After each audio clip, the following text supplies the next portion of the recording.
Zohran is on Fox News right now, so I'm going to obviously tune into this to see what this live, to see what this interview looks like. City, and he has vowed to make New York I will get the back to the internal. country. His views on hot topics like the NYPD and Israel have been a constant source of controversy, but he is ahead by 13 points right now. You are struggling to form a claim. I sat down with him. So wait, on the executions eve are of tomorrow okay. night's Wait, big what? They're also executing people. You're struggling to form a claim. Part one of no, our exclusive interview. I'm not having a hard time with that issue at all. I'll explain. I'll explain the exact background in great detail after Candidate this. for mayor of New York City, you're up by 13 points. It looks like you've got the wind at your back. You've got a big debate coming up tomorrow night with the other candidates, Andrew Cuomo and Curtis Sliwa. Obviously, New York City policy is front and center, but I would imagine that some of the big headlines recently are going to come up tomorrow night as well. So I want to get to all the policy issues in New York, but I wanted to ask you this first.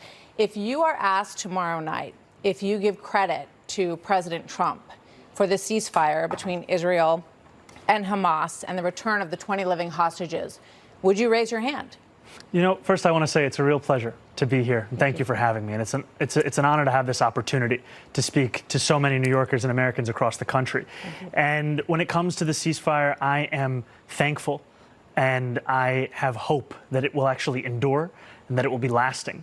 And I continue to have concerns because I've seen reports still, just this in the last few days, that 5 Palestinians were killed by the Israeli military. And that's what gives me pause about issuing any kind of praise or celebration at a moment when it is still so in its infancy. And what I will tell you is that in that same moment, it is also one that requires a focus on ensuring that that hope, that belief in a better future is one that is emblematic in our policies right here in New York City as well. And that's what we're hoping to lead with. So would you give President Trump credit or not, to any extent? Credit or not? I think it's too early to do so. Too early to say. But if it proves to be something that is lasting, something that is durable, then I think that that's where you give credit.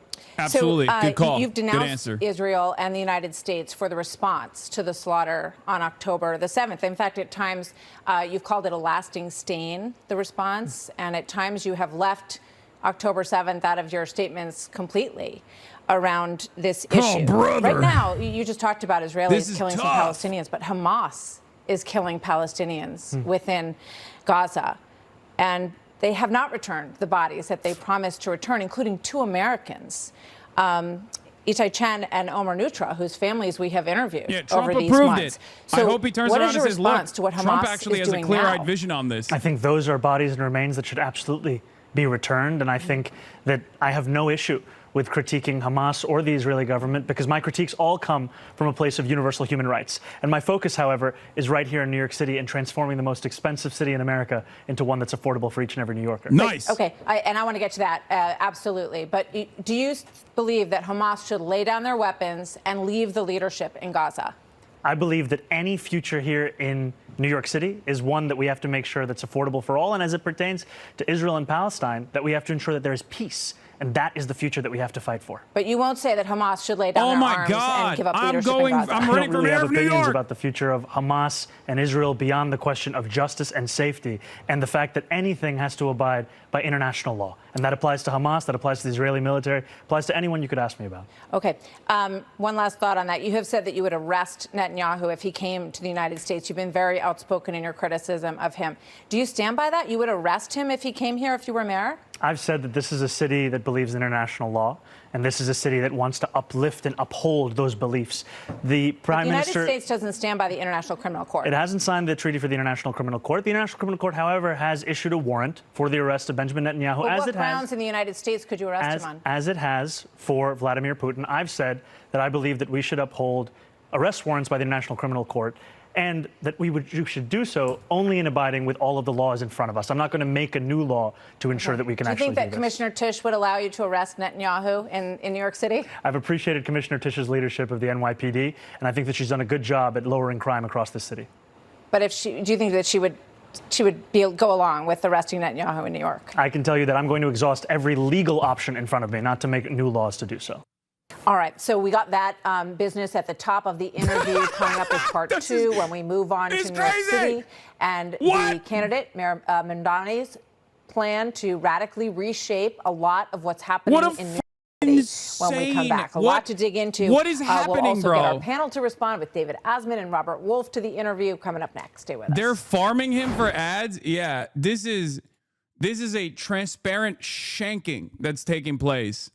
But I think, all things considered, he did a decent job of trying to get back to what he will do for New York, trying to address everything from the perspective of what he would do as the mayor of New York. Okay? Jesus Christ, dude. Jesus Christ. What an insane situation. What an insane situation, man. I cannot. I'm telling you, man. I'm telling you, just like with the why won't you go to Tel Aviv? Why won't you go to Tel Aviv narratives that blew up during the primary debates, this kind of stuff and his dancing around the issue is going to make people go, why are they being so annoying about Israel? Okay? I think this helps him. I don't think he should have any issues. I don't think he should have any issues whatsoever just being like, guys, why are you asking me about this? Okay? I'm running for mayor of New York. I'm not running for mayor of Tel Aviv. Please stop. I think Israel is doing a whole bunch of awful stuff. And I think that, I want to abide by the international standards presented by the International Criminal Court and the ICJ. Please stop asking me about this ridiculous nonsense when there is a mayoral election, a mayoral race coming up. Okay? So that was good. That was good. He didn't I didn't see him like concede tremendously. Like he's doing the classic, like my issue here or my advocacy here revolves around human rights, which is appropriate. It's an appropriate way to handle it. Okay. It's not bad at all. It's not bad at all. It's actually good. Lamau, how awkward are these commercial breaks for them? It's not that awkward. It's actually a good opportunity when you're in the studio to like directly talk to the person, and have them be a human being. I've done stuff like this before in contentious debates. And usually when it goes to commercial break, you just be like, what are you doing? You know, like, what the fuck are you doing? Anyway, idiots on Twitter are saying that he's getting cooked. Yeah, because they're idiots. They're idiots. It was pre-recorded. That was a cut. Oh, okay. No, they're gonna, there's more after the commercial break. They're just farming it for commercials. But even when stuff is pre-recorded and it's not live in real time, they still put a cut in between commercial breaks for the record. So you still get to actually talk it through or whatever, depending on when they filmed it. Anyway, hold on. Let me, does he get the questions up front? No, he doesn't. I don't think, unless you're like Joe Biden or something and you're getting a non-hostile interview from a pliant media, you're not going to get that kind of information ahead of time. He's going on Fox News. This is the most contentious interview. It's not a real interview. It's a shanking. Okay. He knows that though. He knows that it's a shanking. And I think he is well prepared for it so far. Okay. And also, if you're Zohran Mamdani, I don't think this is a new, like, I don't think they're going to flub you on this. He probably knows. Which, anyway, we're back. Last night I chat GPT'd, where is the capitalist and global finance center of the world? And it said New York City, which made me feel good as someone who loves New York City. Is that a moniker that you're proud of and one that you want to continue for this city? We should be proud of it, and I will also say that that's one thing you have in common with Andrew Cuomo, because he also uses ChatGPT to answer many questions, including how to actually resolve the housing crisis in this city. And It's time that we are not only proud of us being the financial capital, the cultural capital, but also we should make it a capital of where working people can afford to live in this city. Because right now what we're seeing is that 1 in 4 New Yorkers are being priced out of the wealthiest city and the wealthiest country in the history of the world. That's absolutely true. One of the things that's also true is that JP Morgan and Goldman Sachs have moved major operations to Texas. They've not abandoned New York, but they're hedging their bets on New York because of the increased taxes that they see coming if you become mayor. So when they do that, jobs move out of the city as well. So how does that help affordability if people in the city don't have the jobs that they once had here? Well, I am looking to make this a city that every person chooses, whether they're a business leader or they're someone who works for that business. And the key ways of doing that are actually delivering quality of life, public safety, and affordability for each and every person. Because what we're seeing right now is we have a broken status quo we have a corrupt political system, and we have the politicians that sustain that. That's really what's on the ballot, is whether New Yorkers want to continue that or whether they actually want a city they can afford. That's what I'm going to deliver. So, Governor Hochul, you would have to get approval from the legislature to raise individual taxes, income taxes, and also corporate taxes in New York, which you've said you would like to do in order to pay for the free buses and the free childcare and the different programs, the government grocery stores and the like. She says no new taxes in her governor's race. So what are you going to do if she won't allow taxes to be raised? How will you pay for these programs? You know, I've said time and again that I believe these are the most straightforward ways that we can actually fund universal childcare, making buses fast and free. And I've said that the two clear ways to do so, raising personal income taxes on the top 1% by 2%, and raising the corporate tax to match that of New Jersey's corporate tax of 11.5%. Now, if there are other ways to raise this money to fund this agenda, the most important thing is that we fund the agenda. I still think that these are the most important and clear ways we can do it. And I'm thankful to have Governor Hochul's support in this race, and the fact that she said we have a shared commitment to delivering universal child care for New Yorkers across the city and the state. I think that's great. I think everybody would love to have free health care and free buses and all these things, but the question is, how do you pay for it? The city's already in debt. The governor says no to new taxes.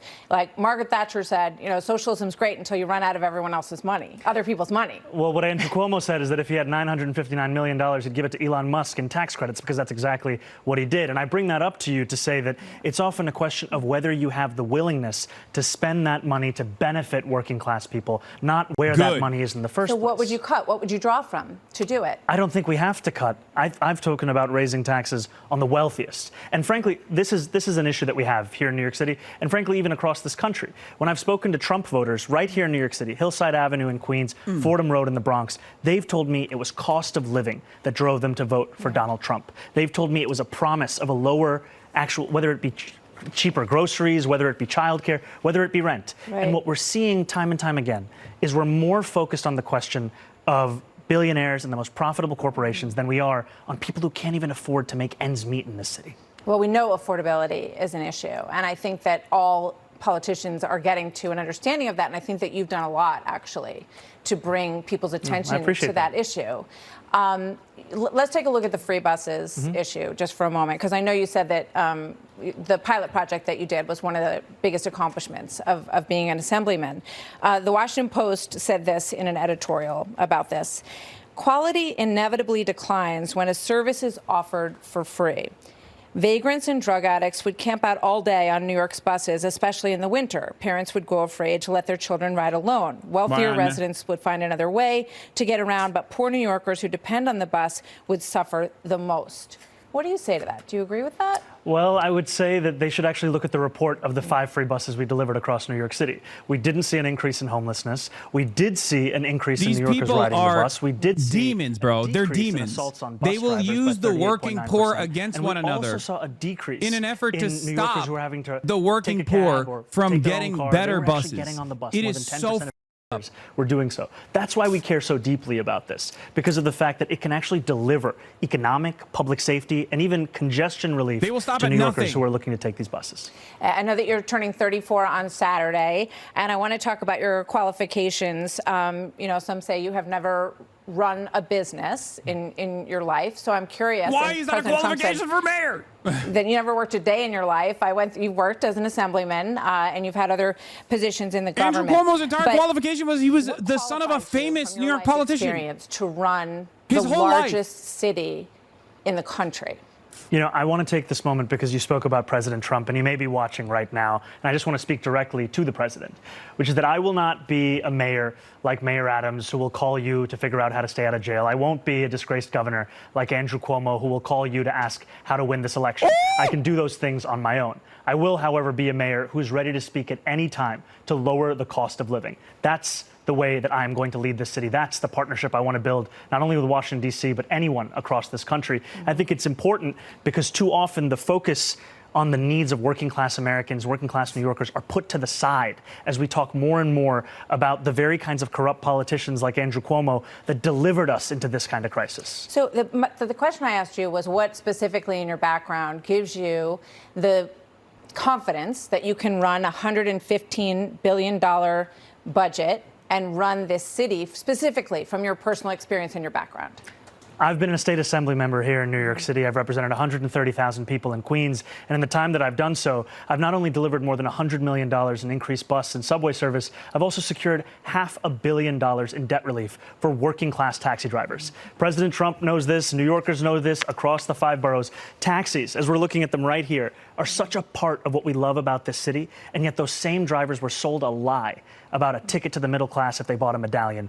I stood with those drivers. I organized with those drivers. I went on a 15-day hunger strike with those drivers. And we secured $500 million in debt relief that allows those drivers to do more than just think about struggle. How many employees would you be overseeing in the New York City government? More than 300,000.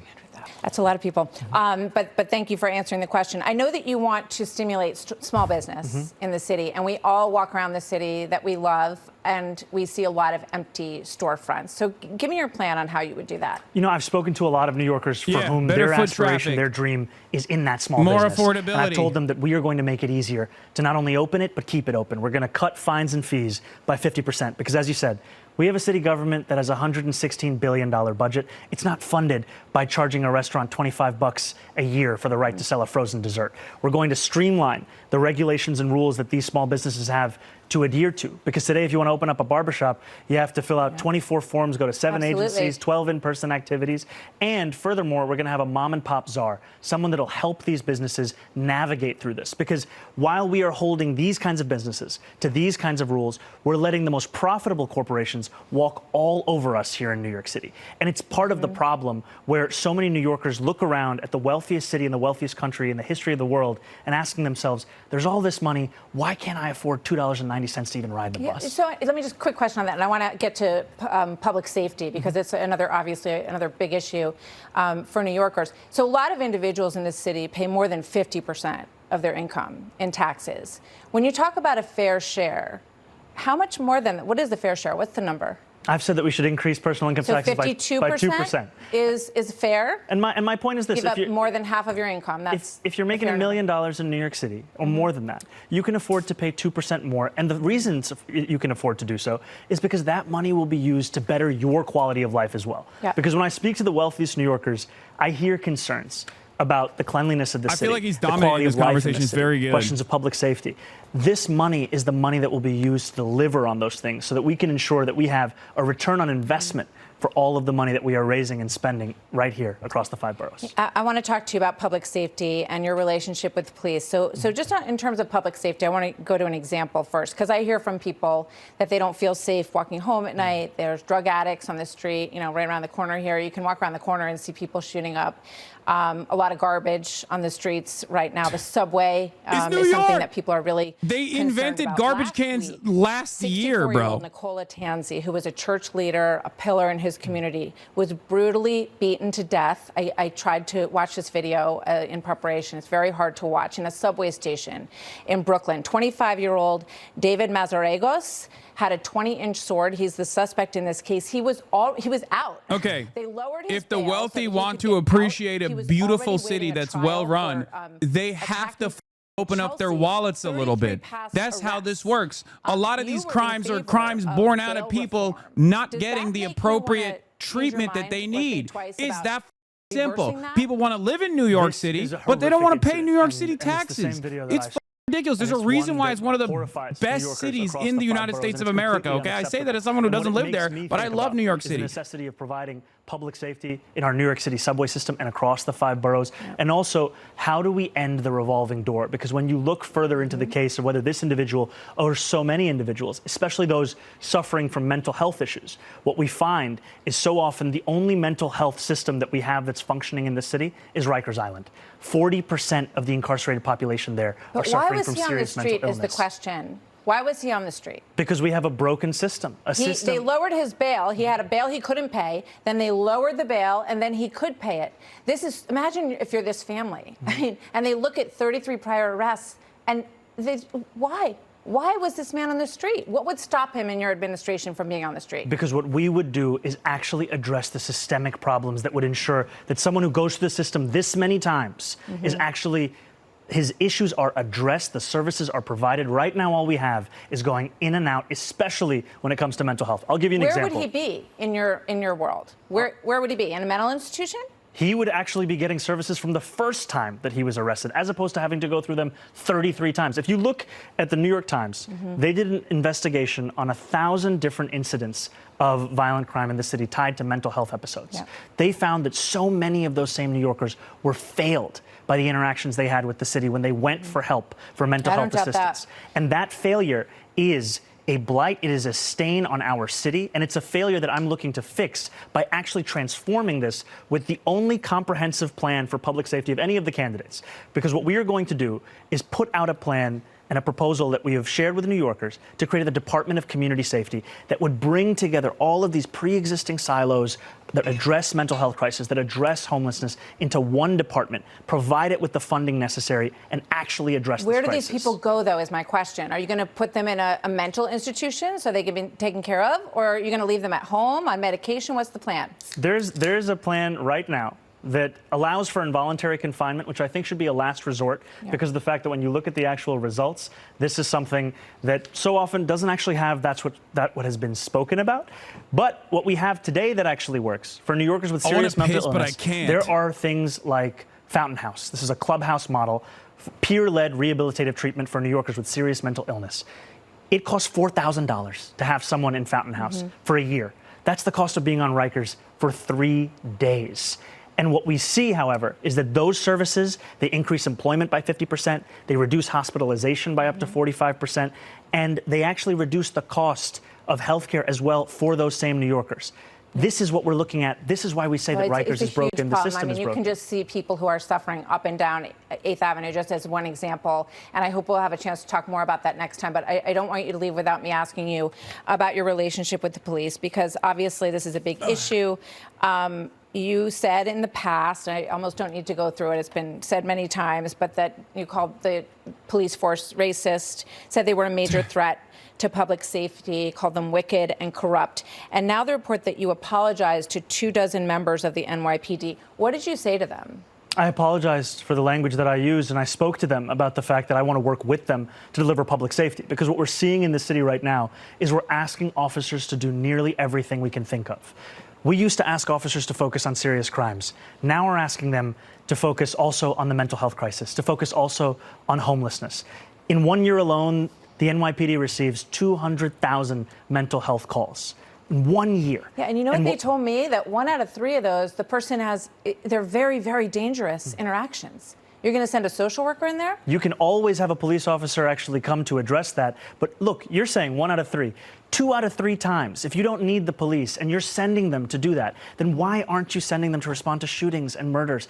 5, 6 years ago, the response time for officers was closer to 10 minutes. Now it's closer to 16 minutes. New Yorkers deserve a police department that is asked to do the things that it can possibly do, not one that covers the failures of every break in the social safety net. So police officers that I spoke to, they don't want a behind closed doors apology. They want a broad public apology for the things that you suggested about them. Will you do that right now? Absolutely, oh my God. I'll apologize to police officers right here, because this is the apology that I've been sharing with many rank and file officers. And I apologize because of the fact that I'm looking to work with these officers, and I know that these officers, these men and women who serve in the NYPD, they put their lives on the line every single day. And I will be a mayor that What changed your mind about it?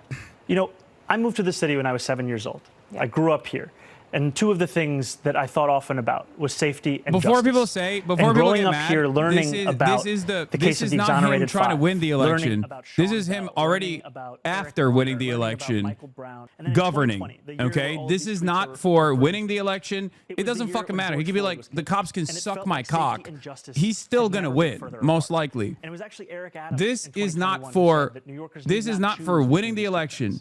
This is for governing as a mayor. That justice? A lot of people don't understand. Anyway, I'll get into it in a second. People in Western Queens, is that to deliver that justice, you have to also deliver that safety. And that means representing the men and women in the NYPD.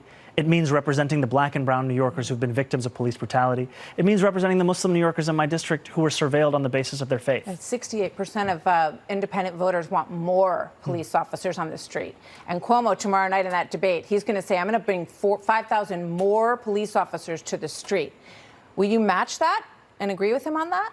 I don't look to Andrew Cuomo for leadership. And Well, will you put 5,000 more cops on the street? I've been very clear. I want to keep the number of officers that we have, and I want to make it easier for those officers to do their job. And what that means is that we allow officers to focus on serious crimes. And for all of the focus on the head count, we should focus on the retention crisis. When I started running for mayor, 200 officers were leaving the department every month. Now it's 350. And a lot of them are leaving because there's simply no way they can do their job in what's being asked of them. And to your point, however, Andrew Cuomo is going to say a lot of things tomorrow night on the debate stage. And frankly, I wish it was more like NASCAR, so New Yorkers could see the billionaires that were sponsoring him right on his suit jacket. Because this is a man who had 10 years. And I know now that it's politically convenient, he watches Fox News as well. So I'll just speak to him directly. Andrew, you had your chance to lead this state. You took that time to sell out working-class New Yorkers to your billionaire donors. And instead of actually meeting the needs of people who couldn't afford to live in this city, you gave $959 million in tax breaks to Elon Musk. And now you want us to believe that we can't spend less money than that to make every bus fast and free in the same city. All right. I'm going to squeeze in two very quick ones here, if you can answer them quickly. Commissioner Tisch, you have suggested that you want her to stay. Have you asked her to stay, and has she said yes? Because I think that is one issue that would go a long way towards police retention. I think she absolutely has I've said that I appreciate Commissioner Tisch's record of uprooting corruption in the upper echelons of the NYPD. Yep. I've appreciated her presiding over drops in crime across the city, and I continue to actively consider her to be my police commissioner. I haven't made any personnel commitments. Okay, so you don't want to ask her right now? No. That's the kind of conversation I would actually have in person, in private, not a politics of theater. Okay, it's an issue that a lot of people brought up with me when I told them I was going to be speaking with you. Last question. You want to have a World Cup czar. I know you're a huge soccer fan, Arsenal fan. Oh my God, they're even humanizing him. Oh my God. I'm happy to come back and teach you. Oh my God. That would be great. A brown Muslim, 34-year-old socialist getting humanized on Fox News. What are my eyes seeing? And it's as if no one has been thinking or talking about it here in New York City government. It's coming next summer to this city. We're going to have billions of people watching. The World Cup czar is going to ensure that this is a tournament that New Yorkers remember as well, not just those who visit us. That it's a tournament that will signify an increase, not only in tourism, but for small businesses and an exploration of this city. Because for too long, we have had these kinds of opportunities that we've just passed up on. I mean, we recently had the 400th anniversary of New York City. Most people have no idea. Right, good point. Because the city didn't do anything about it. Well, you know, President Trump's going to make a huge deal out of the 250th anniversary of New York City. So maybe there's an example there. And he and his family, his son is a huge soccer fan. So would you welcome them to New York to enjoy the World Cup with you? I would welcome them to come to New York City and also to talk about how we can actually lower the cost of living, because that has to be the focus. And frankly, that's a promise that's been broken. It's time to fix it. And that's what I'm running to do. Zohran Mamdani, thank you very much. Pleasure to talk to you. Hope we can continue the conversation. We'll be watching the debate really closely tomorrow night and the whole race as we head in. Brother, that was nutty mode, okay? That was actually crazy. That was very good. That was very, very good. Okay, so that started off incredibly hostile and actually ended on a very positive note where she literally talked about him. She literally talked about him being a sports fan. Like, that's humanizing. That's humanizing someone that level of humanizing doesn't take place for most Democrats. And I think it's because he angles the conversation always back to a key issue that even the Fox News watchers care about: affordability, affordability, affordability, affordability. When you constantly go back to the major issue in American politics right now, which is material, okay, which is affordability and the cost of living crisis, it is very difficult for people to navigate that. It's very difficult for people to try and navigate that in a way where, like, you're going to look bad. Because then you're going to look like you're against affordability, against fixing the affordability crisis. And even the most elitist Fox News commentator is going to have a hard time openly stating that the affordability is not that big of an issue, right? So, couple things that I need to explain to you here.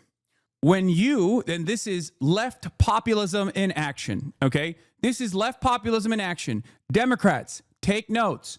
when you are constantly talking about the winning issues that you are going to focus on, affordability, fast and free buses, things that people can actually pay attention to, things that people want, things that people want to vote for you on, they don't talk about transgender people all of a sudden. Notice how there was no conversation about, like, why won't you eviscerate trans people? Even when the conversation is about, like, Hamas, why do you want Hamas to establish a caliphate in New York, or whatever whatever dumb question they cooked up for him? He just keeps going back to affordability and what he cares about, what he wants to actually fix. It turns out it's a major shield as well as a weapon to wield. It's a shield as well. It's a defensive shield. It's a parry. It's a riposte. You can use it. Remember that. You should be earnestly, constantly communicating about how you are going to improve people's material circumstances. Oh my God. Oh my God. That was a spectacular performance in an incredibly contentious environment, in an incredibly contentious media landscape and environment. Now, the parts about the cops where he's like apologizing. Peak woke 2020. Everyone's saying police. Zohran is an activist. Of course, he's also saying that. He's saying that the police are racist. Are the police racist? Absolutely they are. As a unit, regardless of how diverse the NYPD actually is, they operate in a white supremacist fashion. We're talking about a institution that did stop and frisk for decades, okay? The reason why he has to suck police penis as hard as he possibly can is not because he wants to win the election by doing that, even though policing as an institution is unfortunately unimaginably popular in this country, despite the reality that they are a brutal force that is unaccountable, and very consequential reforms must be made, okay? The reason why he has to suck police penis, get down on his knees and give it a heavy suck, okay, and gargle on it, is because it is literally a army. And he doesn't want to be Bill de Blasio, okay? Arrested. He doesn't want to be a mayor like Bill de Blasio. That's it. He knows that in order to govern as the mayor of New York, you unfortunately have to play ball with those guys. There is no other way to do it, okay? That's it. This is not me saying like, oh, he's, I don't know what he's going to do. I don't know what he's going to do in terms of like dealing with the NYPD. But for those in the know, the NYPD and Wall Street and the real estate developers are the three biggest hurdles in front of any New York mayor. Okay. And especially the NYPD. He has not strayed away from the way he has communicated about defunding the police without actually saying those words. He has kept repeating over and over again that the police are actually responding to calls that they shouldn't be responding to, that they should actually be working on, tackling real crimes as opposed to like cleaning up homelessness. Okay? It is 100% the appropriate way to message around this issue. Planty Andy, thank you for the 50 bones. God damn. The Piker Broadcasting Service is sponsored by you, the viewers, for you, the viewers. There will be no ad breaks on the Piker Broadcasting Service, okay? Anyway, I will give you a couple additional notes as well. Obviously, there are some things, I think, that Zohran has been communicating, or some things that worry me a little bit, because I read the Ested Herndon piece, and I even talked to Ested after the fact. And he is signaling in some ways that he is going to Barack Obama the situation, and I don't like that at all, and that actually does worry me quite a bit.